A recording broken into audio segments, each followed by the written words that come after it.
Good morning. Thank you for attending my talk.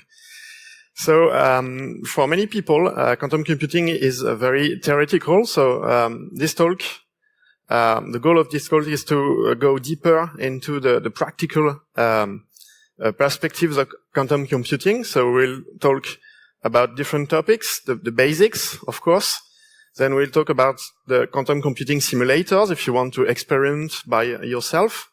And now we are lucky enough to have free quantum computing cloud services. So you will be able to do your own quantum computing computations on the cloud. And we will talk about different topics around cryptography, how to reverse cryptographic primitives. There are basically two ways to do that. And we'll see examples about CRC-8 and AES, right? And then we'll finish with the post-quantum cryptography to see what are the solutions for the future. But first, let me introduce myself. So I'm Renaud Lifchitz, coming from Paris, France. I'm a security expert working at Digital Security, which is a subsidiary of the Econocom Group. My main interests are mostly security of protocols and number theory. That includes cryptography, of course. But let's start first with the basics of quantum computing. So I'm pretty sure you know a few basics. So this is to remember you the basics. So first, small-scale objects like atoms, molecules, photon, electron, and so on. Both behaves as particles and waves during experiments. It depends the way you measure them. If you measure them like particles, if you want to have a position, for example, they will behave as a particle. If you want to measure a frequency, or if you want to measure a power, they will behave as a wave. So it depends how you measure them, actually, right? Another interesting topic about quantum computing and quantum physics in general is the main characteristic of these objects are not defined when they are created. Everybody thinks a particle has a position and a speed. It's not the case until you measure them actually. When you create a particle, when the particle is created first, it has no position and no speed. It's when you will measure it that those figures will get defined upon measurements, right? So what we say actually is that they have a probabilistic position and a probabilistic speed, for example, or a probabilistic frequency. And once you measure them, this probabilistic function will collapse into a single value, and their actual position and speed will get defined at this point. So this is the third point. So consequently, it's not possible to measure some physical properties of a particle and then copy them into another one. It's not possible. It's the no-cloning theorem, and you can actually prove it because it's a theorem.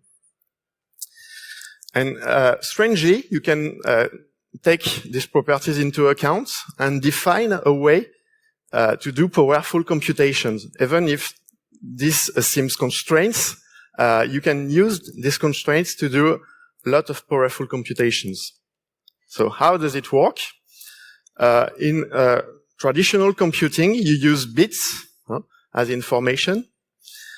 In quantum computing, you will use qubits, that is to say particles that can be 1 or 0, like bits, but that can be also a combination of 0 and 1, a superposition of 0 and 1, because the particles can behave like 0 and 1 once they get measured. So when they get measured, they will have a fixed value, but before they will behave like they are at the same time 0 and 1. So when you will do computation, with that kind of qubits, they will take all their possible values, so you will have all the possible results at the same time at the end of the computation. So that's very powerful, of course, because when you have a growing number of qubits, you have a huge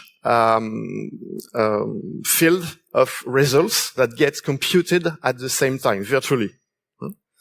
The difficulty will be to focus on the result and find the interesting results in all the possibilities, right?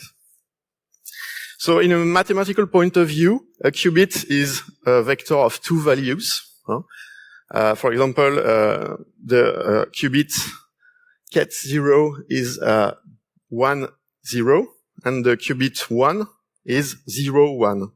And they form a basis from a mathematical point of view. That is to say, every qubit is a linear combination of 0 and 1 with different probabilities.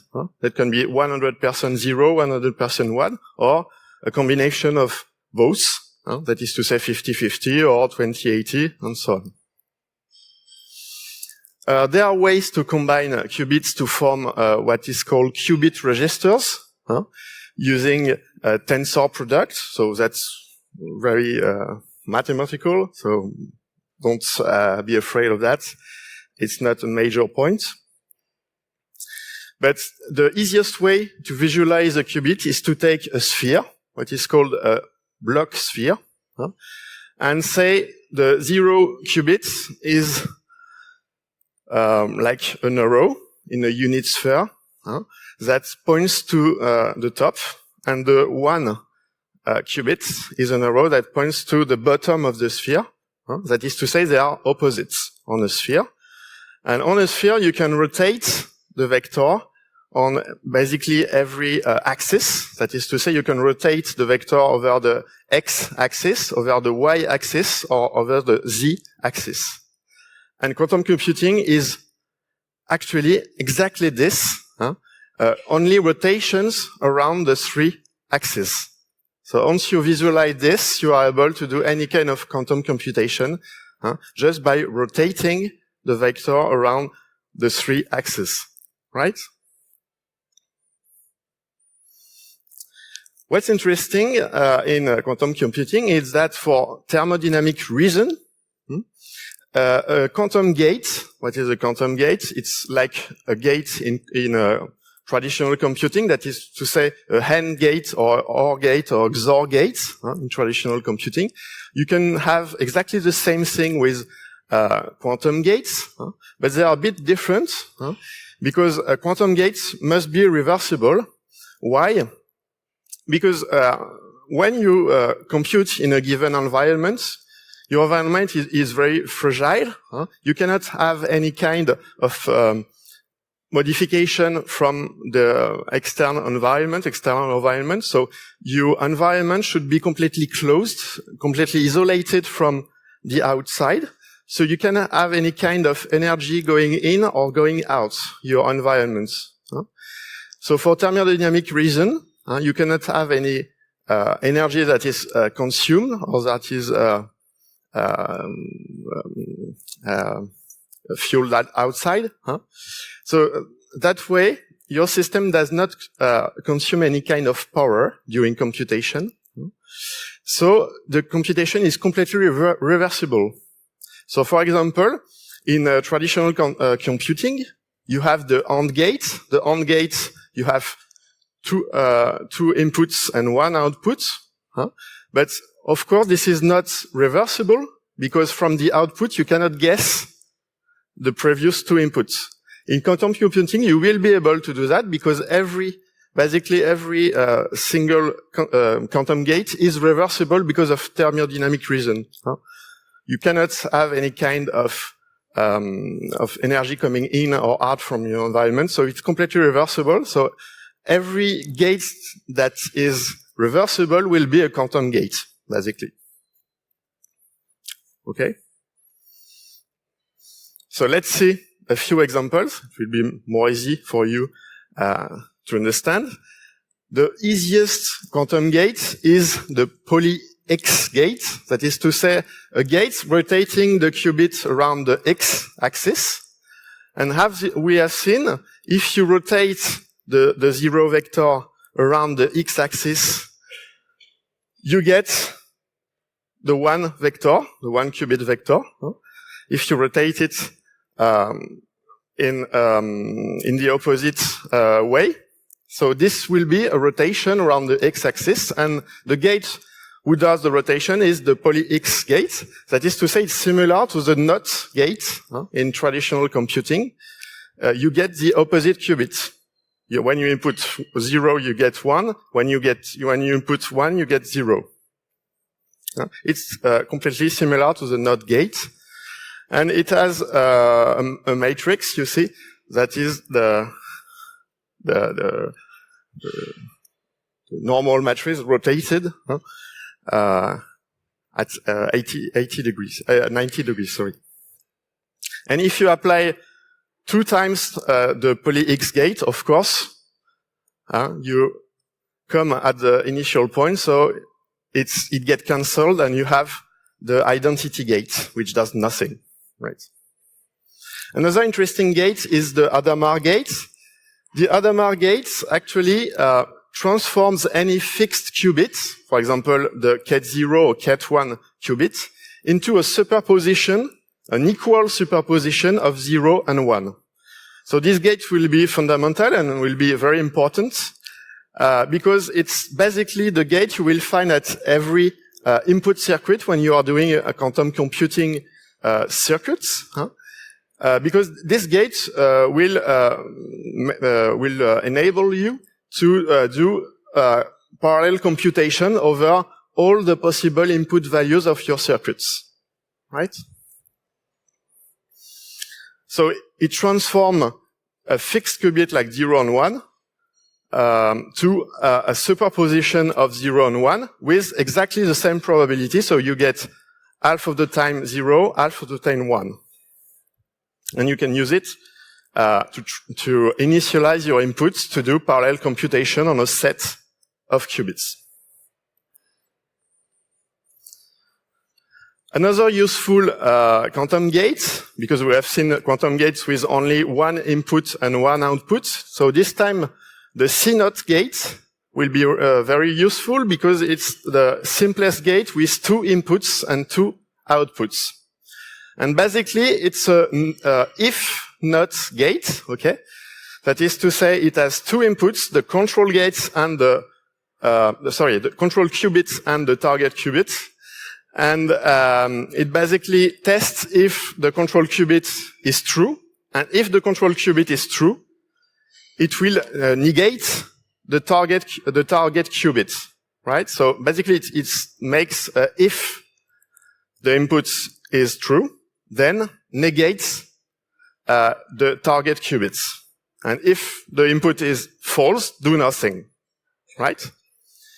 So the symbol is that one, a small plain circle and a large empty circle, right? And it tests if the first qubit is 1, and if the first qubit is 1, it will negate, apply the poly-X gate to the second qubit. It's the C0 gate. And when you have multiple C0 gates, that is to say a C0 gate with many control qubits and only 1 target qubit, that is called Toffoli gate. And Toffoli gates are universal. With Toffoli gates, you can basically program any kind of traditional gates, like AND, OR, XOR, make additions, make tests, and so on. A simple gate also is the swap gates that only swaps 2 qubits. So that's very easy to understand. And when you have sufficiently enough gates, you can have a universal set of gates. That is to say, you will be able to combine them to give you any kind of circuit you want. Any kind of circuit that does arithmetic operation, that does algorithm, that does everything, okay? So Toffoli gates only is a universal set of gates. If you only have Toffoli gates, you can manage to do everything in traditional algorithms and any kind of function, right? But generally, it's easier, to have a set with Hadamard gates, phase shift gates that makes a rotation of the phase, that is to say the z-axis, and controller node gates. So that's the case on basically every quantum chips available now. So we will use 3 or 4 different gates to manage to have any kind of circuits. Anyway, there are some difficulties with quantum computing because you cannot copy a register into another. That's the no cloning theorem. Or better said, you cannot copy them in an independent way. When you copy a register into another register, they will get linked. And they are magically linked, right? You cannot have an independent copy like in a program when you set A equals B, where you simply copy the value of B into A. So that's not very possible in the quantum world, right? Of course, you don't have that many qubits in quantum chips because they are expensive and because you need to protect them from the outer environment, and it's quite complicated to have many independent qubits protected from the environment. So usually you compute with only a few dozens qubits, not more. So that's the current records nowadays. And you can have errors, of course, if your environment is not completely protected. Okay, you can have some false measurements. Okay, some errors in your computation. So you better use error correcting codes in order to ensure your results will be good.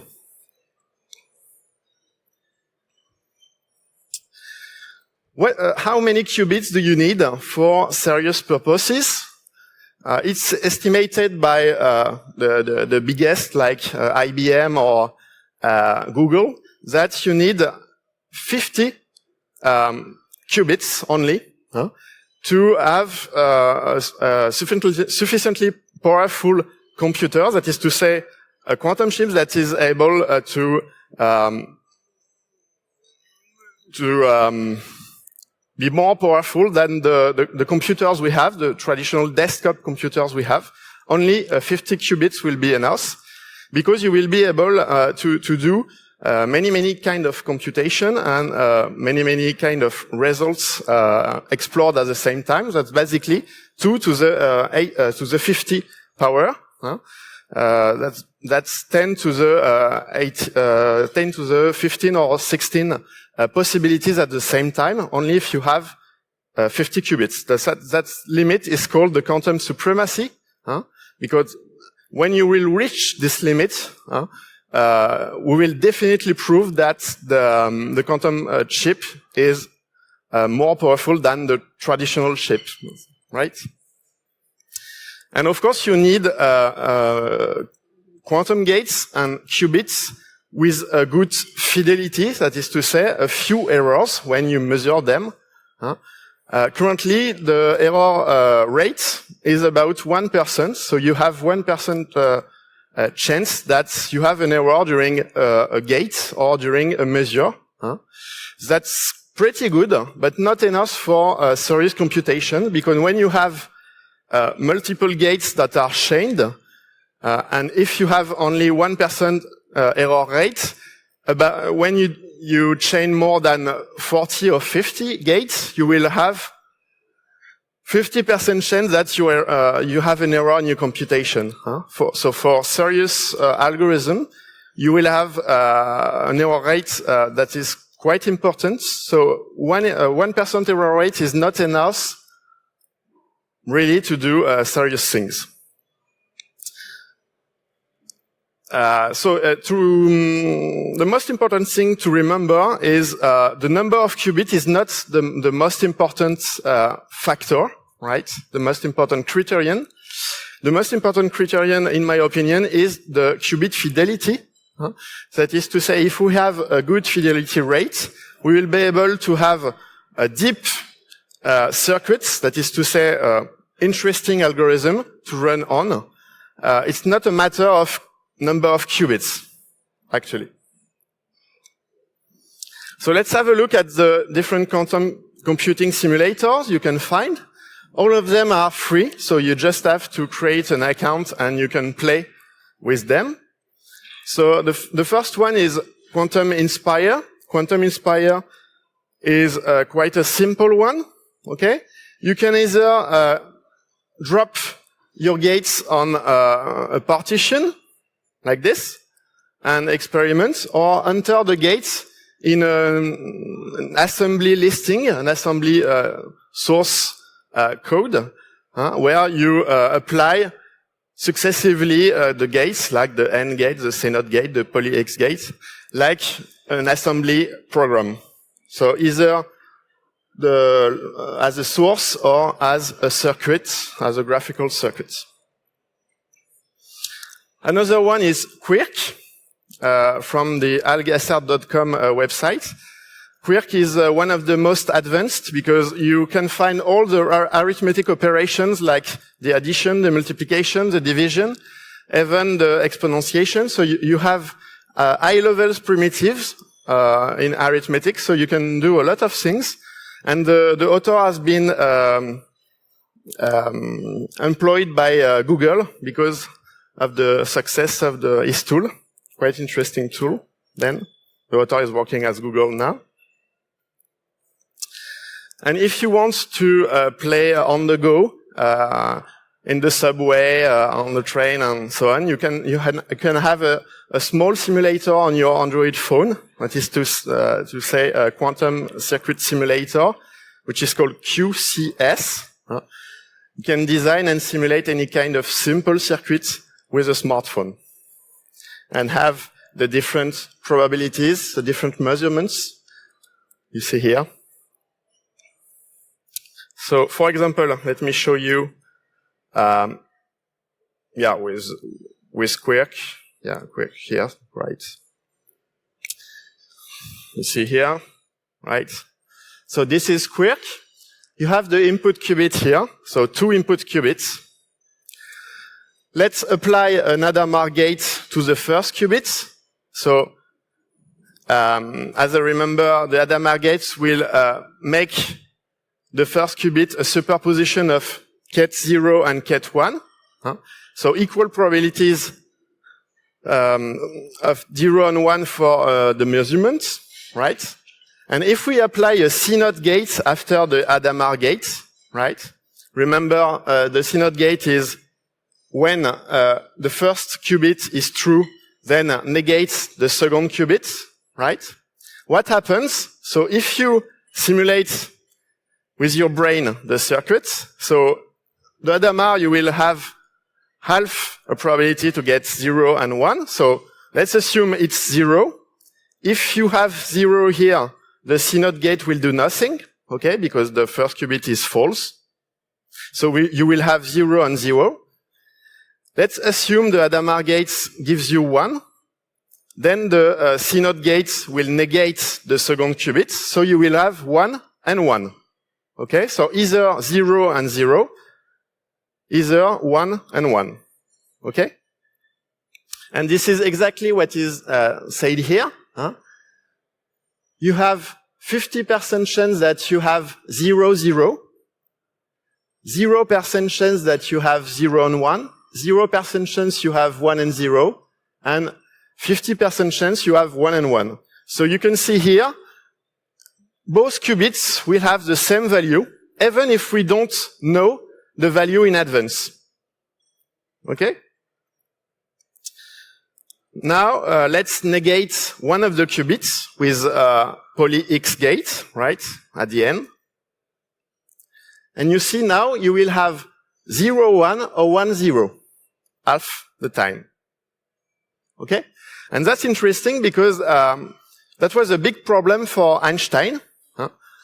Einstein called that kind of circuits, which is called the Epr, the paradox. He called that a spooky action at distance, because if you have two different particles that exit from these quantum circuits, and you put them very far away, one from the other, for example, at the opposites of the universe, right? They both behave at the output of the circuits as particle and wave, so they both have the 0 and 1 value. But when you measure one, you will instantly fix the value of the other because they have opposite value. So when you measure 0, you will be sure that the other at the opposite side of the universe will be 1, and conversely. And Einstein was very worried about that and called that spooky action at distance. But you cannot use that for communication because you cannot choose the value 0 and 1. It's just a matter of probability, and you cannot transmit any bit of information like this.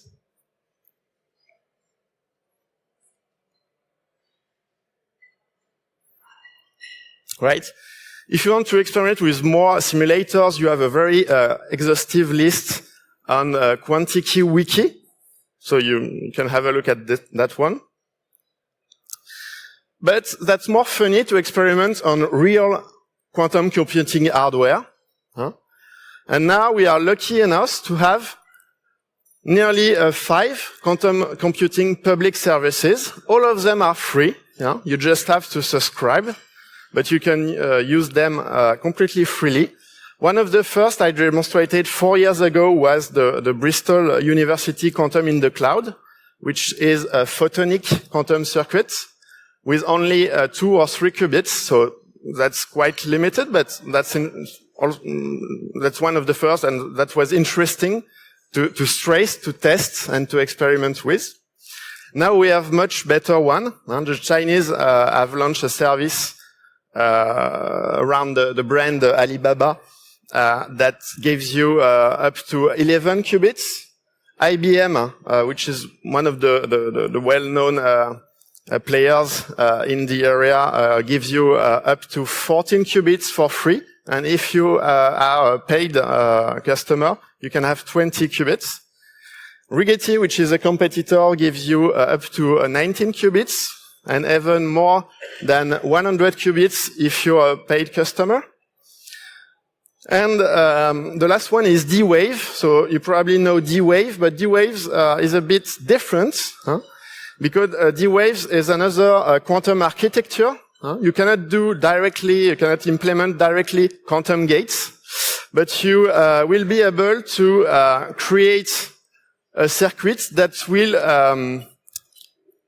mostly do optimization problem that gives you what is the worst value of a function, the higher value of a function or the lower value of a function over a wide range. So basically it's for optimization problem, numerical optimization problem. That is to say, for example, if you want to enhance your finance portfolio, you will be able to do that kind of numerical optimization using D-Wave. And D-Waves claims that it has 8,000 qubit chips, but remember that is not a universal quantum computer, but just a network that do problem optimization, right? And it had been proven recently that both kind of architectures are equivalent. That is to say, you can make the same circuit using a universal computer or an adiabatic computer, but you will need much more qubits in an adiabatic computer because it's less efficient for general purpose computation.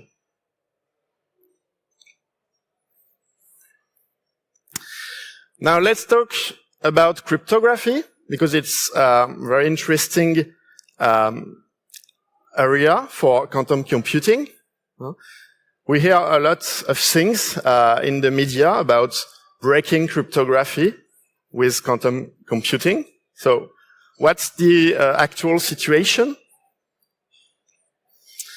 let's see first how do we implement basic P-box operations, that is to say basic permutations.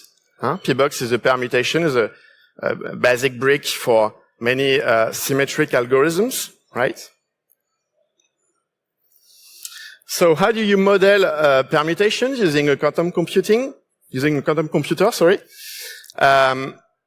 Basically, if you have a complex permutation, first you have to decompose the complex permutation in single permutations, that is to say, in 2-qubit permutation, because basically you can decompose any kind of complex permutation in single permutation, in a composition of single permutation of 2 elements.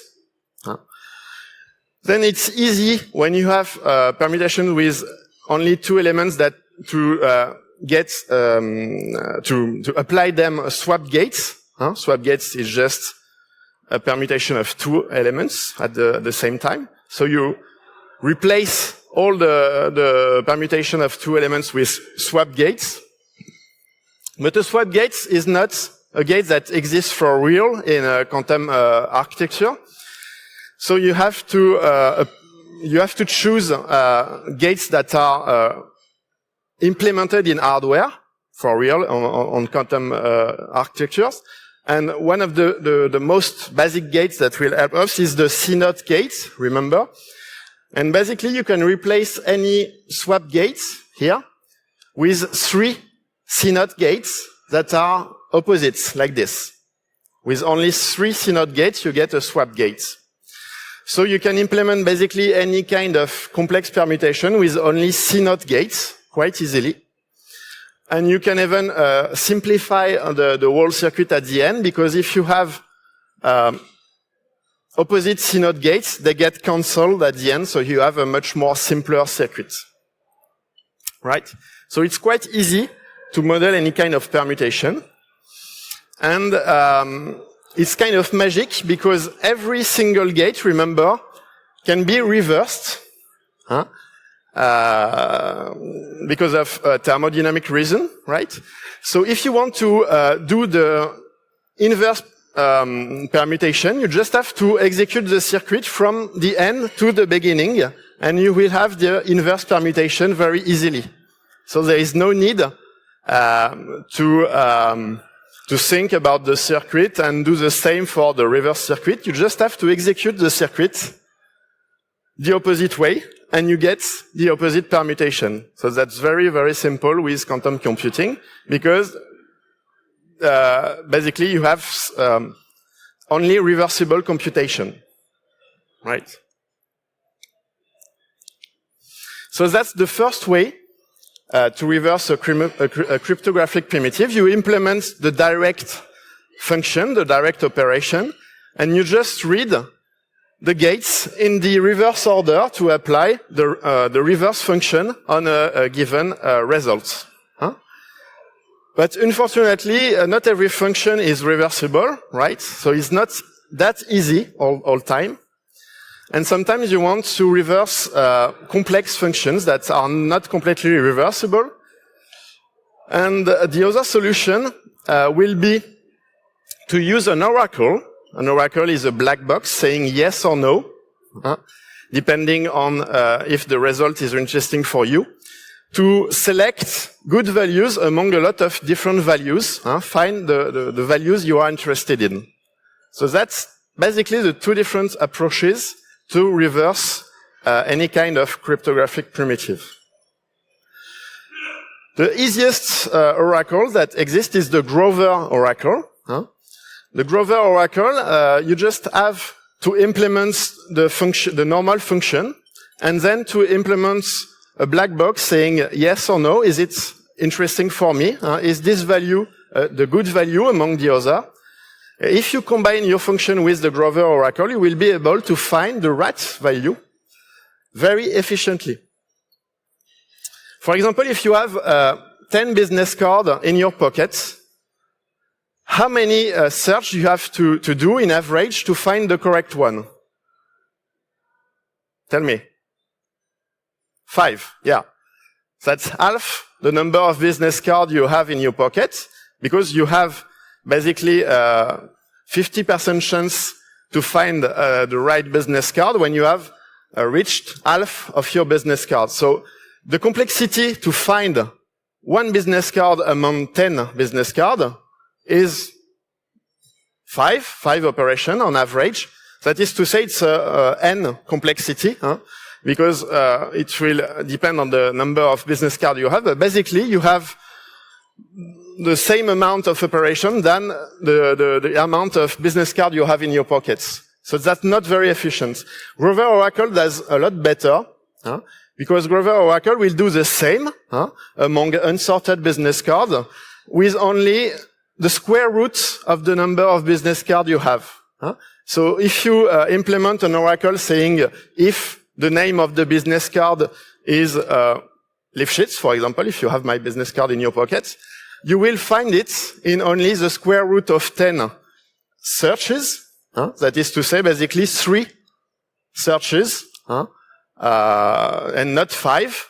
And the optimization will be better if you have a lot of business cards. For example, for 100 business cards, you will find it in only 10 tries, and 50 if you have to classically find among all the business cards, right? So Grover Oracle is very efficient if you have to find a value over many, only with the square root of n and not complexity of n. So as an example, I have modeled a simple function you probably know, which is CRC-8. So CRC-8 is not a cryptographic function, but is a hash function that's not that easy to reverse without studying the mathematical properties. CRC-8 or CRC-16 is used, for example, in the zip archives to tell you that it's not corrupted or corrupted during the storage or the download of the file. It's used in integrity purposes. So if you use, if you model the CRC-8 function very naively, you will, for example, find this solution, right, which use only C0 gate, but you have a lot of them, right? 9, 12, 15, 18, 21, 24. With 24 C0 gates, you can model the CRC-8 function. But the problem is you have temporary qubits here. You need 8 qubits for the input, and you have 8 qubits in the output. But the problem is that you will use 8 temporary qubits, so you need twice the amount of qubit of the function. And you will not be able to reverse the function because you don't know the value of the temporary qubits at the end. If you want to find the input, you need to have all the qubits at the output, and you don't know the value of the temporary qubits in the output to reverse the full circuit. So that works, but only in the normal side, not in the reverse side. Because of the temporary qubits that are called ancilla qubits. And it's a problem here to reverse the function.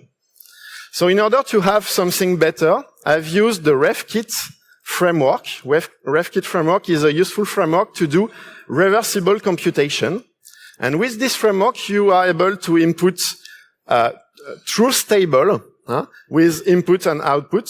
And this framework will find you the optimal, if it can, optimal circuit to do a given reversible computation. And we are lucky, the CRC-8 function is a reversible computation. So with a few minutes of computation, you can get this circuit as an assembly listing that is optimal. You cannot have less instruction to do the same things. It's completely optimal. And it's also optimal because it uses no temporary qubits, no ancilla qubits. So you only use 8 qubits to do computation on input of 8 qubits and have results over 8 qubits, right? It's completely optimal. Here is the same circuits, but much more in a graphic fashion, right? So the idea is to here set the outputs of the CRC-8 circuit. You have the reverse CRC-8 circuit, and at the end you will get the input value of the CRC-8 function. That is to say, you have reversed the CRC-8 function using quantum computing. And what's interesting is you haven't studied any arithmetical property of CRC-8. Huh? It's a generic way to invert function. You don't have to study the mathematical properties of functions. It's a very general way to invert the function. So this is with Quantum Inspire. And if you do the simulation here my output is 0. Here it's 1, 0, 1, 0, 0, 0, 0. I do the reverse CRC-8 circuit. So at the end I will have the input of CRC-8 that gives you as output 0, 1, 0, 1, 0, 0, 0, 0. And when you simulate the circuit, you will have 100% of time the good solution, which is 1, 0, 0, 1, 1, 1, 1, 0. That works. Now, if you use not a simulation, but a real run on a quantum chip, you will have a bit of noise here. So sometimes you will find bad solutions, but most of the time, like 90%, 92% of the time, you will find the good solution, right? So when you do quantum computation, it's useful to do many tries to keep the solution that is here most of the time to cancel the noise, right? For example, on IBM quantum chips, the number of tries by default is 1,000. So you get the circuit executed many times, and you find the major, the first. You keep the first results, and you cancel the other. Here's the full program to run the function on IBM quantum chips, IBM Q experience, on real quantum hardware. So you need the IBM Q14 Melbourne quantum chips, which has 14 qubits, right? So you have the full program here. You have to send to the batch queue of the quantum chip the program, and when it gets executed, you query the results, and you have this kind of results.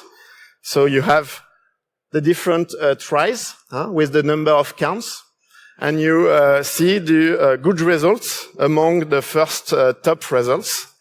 And you see there are bad solutions. For example, 0, 0, 0, 0 is the solution with the highest number of counts, 95, but it's not the solution. It's a solution with the lowest energy, 0, 0, 0, 0.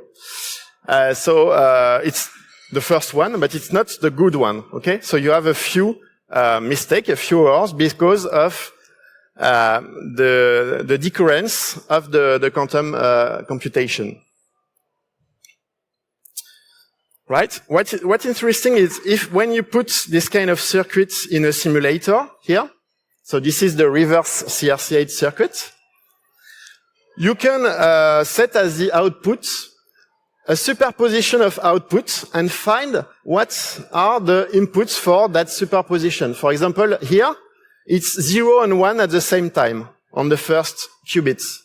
Here, it's 0 and 1 at the same time, and here also.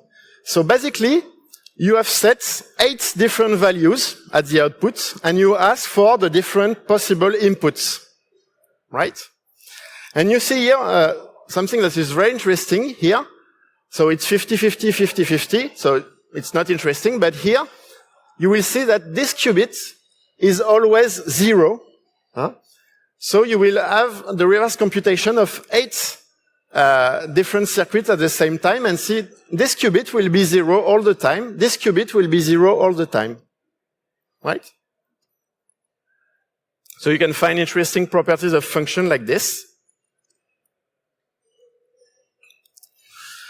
We can do the very same than the P-box modeling with the S-box modeling, right? For example, if you take the S-box function of AES, which is a bit more complex, but this is a basic substitution, right? And I have found a good substitution with quantum gates. So it's very small because the quantum circuit is quite complex. It's not only 14 gates here. It's 281 poly-X gates, CNOT and Toffoli gates, right? It's not optimal probably, because the circuit is not simple. So this is the simplest circuit for the S-box of AES, but it's probably not optimal, but this is one of the best I've found. I have tested all circuit up to 14 gates, so the optimal circuit must have at least 14 gates. And it's a good thing that there is no simple optimal circuit, otherwise AES will be broken, okay? You can do the very same with XOR encryption, okay? To break XOR encryption, you have to reverse the XOR encryption, so it's very easy to reverse XOR because it's its own inverse. But you can use an oracle to test the higher bits of the result to see if there are printable characters. Printable characters in the ASCII tables will have all their upper bits set to 0. So this will give you a strong condition to reverse a XOR function using a Grover oracle. Left as an exercise for you, if you want. So what are the threats against actual and current cryptography? The main threat for symmetric cryptography will be Grover algorithm, as we have seen, which is a square root of n complexity. So Grover algorithm will be able to divide by 2 any kind of symmetric algorithm, divide the key size by 2. So for example, if you use AES 128, it will give you a symmetric encryption with an actual strength of 64 bits, which is broken because 64 is the current record for a broken symmetric encryption. So Grover algorithm will divide by 2 any kind of algorithm, any kind of key size for symmetric algorithms, right? So the solution is to double all the key size. If you have a symmetric encryption, if you use a symmetric encryption, you just have to double the key size, and you will be safe because we can prove that Grover algorithm is optimal, and there is no stronger algorithm that will find the key faster. So we can prove that is optimal. So if it's optimal, you just have to double all your key size, and you are safe. It's not that easy with asymmetric encryption, because with asymmetric encryption there exists a much stronger algorithm, which is polynomial this time, not in square root, but polynomial. That is to say that grows only with the number of digits of n and not with n directly. And it's able to break any kind of asymmetric encryption in polynomial time, and it's called the Sha algorithm. And it breaks basically RSA, DSA, ECDSA, ECDLP, basically any kind of asymmetric encryption we use nowadays for web browsing, for certificates, for SSH connection, and so on. And it uses a quantum Fourier transform algorithm, which is similar to the Fourier transform you use when you do signal analysis. So there is no easy way to protect against this kind of threats. The best way to protect is to use post-quantum cryptography, which is a very new field. And post-quantum cryptography is the kind of encryption you can use to protect against quantum computing. So if you have a look at the website Qubit Counter, you can find the current number of qubits, the current record we have. So now it's 128 qubits for the Rigetti quantum chips, but you can have a look to track the change and the effort in the quantum computing race. And if we graph the number of qubits over time, it looks like a Moore law, exactly like in traditional computing, because the number of qubits is doubling every year or every 18 months. And you see it's growing very fast. So the threat is coming. To avoid these threats, there are basically 6 different kind of algorithms that are supposed to be strong enough not to be threatened by quantum computing. So 6 different approaches: lattice-based cryptography, multivariate cryptography, hash-based, code-based, super singular elliptic curve isogeny, and of course the symmetric encryption is strong enough to resist to quantum computing if you double all the key size. So you have 6 different families of cryptography you can use instead of the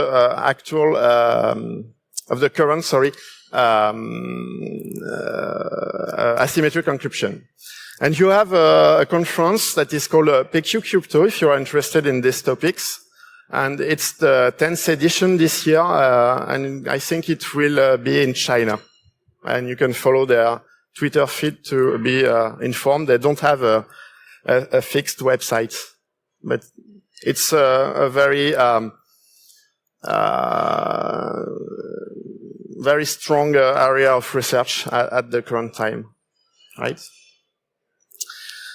There are very few post-quantum cryptography algorithms. The most well-known for the moment is NTRU. It's a lattice-based cryptography algorithm. And you can use, for example, NTRU encrypt if you want to have asymmetric encryption, and NTRU sign for digital signature. Right? So thank you for your attention. We can take 1 or 2 questions in the remaining time.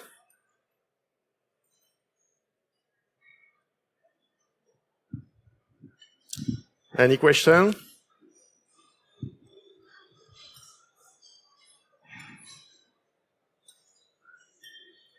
No hands for questions?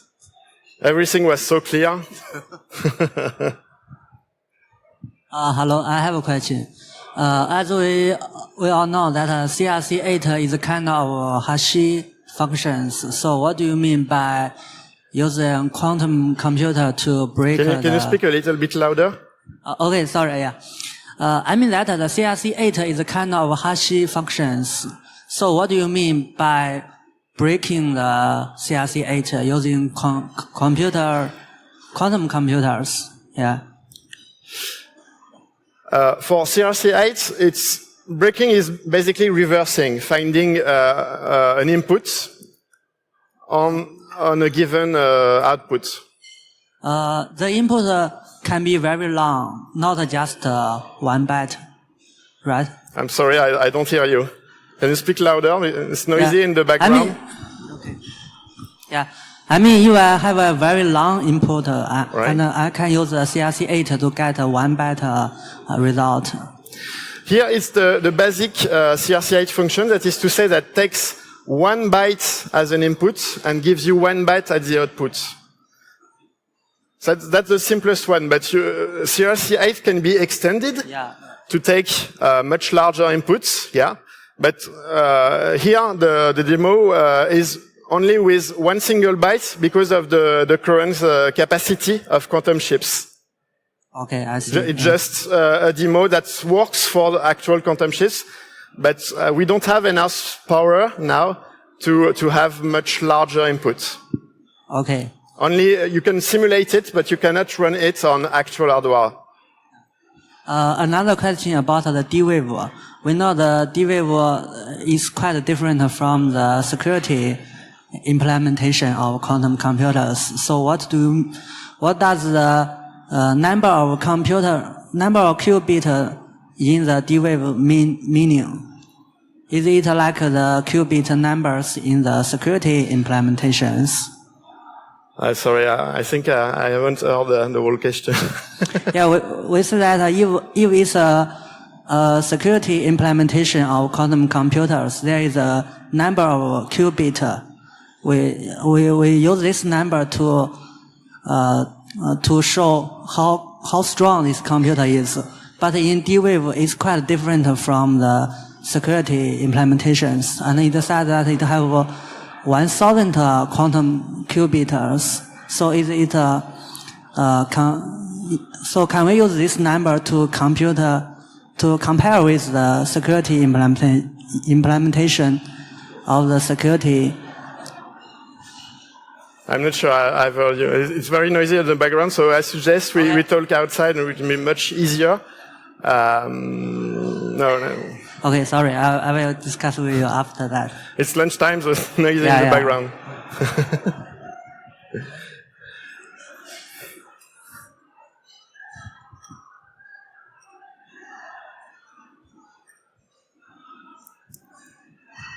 Speak loudly, please. Sure. So thanks for your talk. I had one question about that reversing hashing functions. I presume if there is two possible inputs for the same output, you would get both inputs with 50% probability, for instance. But what would happen if there is no inputs at all? For a given output byte, there is no possible input that would generate it. Interesting. It depends if the circuit is reversible or not. It depends. If the circuit is not reversible, you will use temporary qubits, ancilla qubits.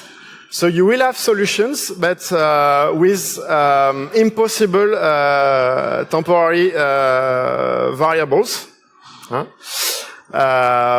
Otherwise, you probably won't have any solution. That is to say, only noise. But it will depend on the circuit, and it will depend mostly if you have an optimal circuit, that is to say, absolutely no ancilla qubits during the computation. Thank you for attending. I will be available outside for other questions. Thank you.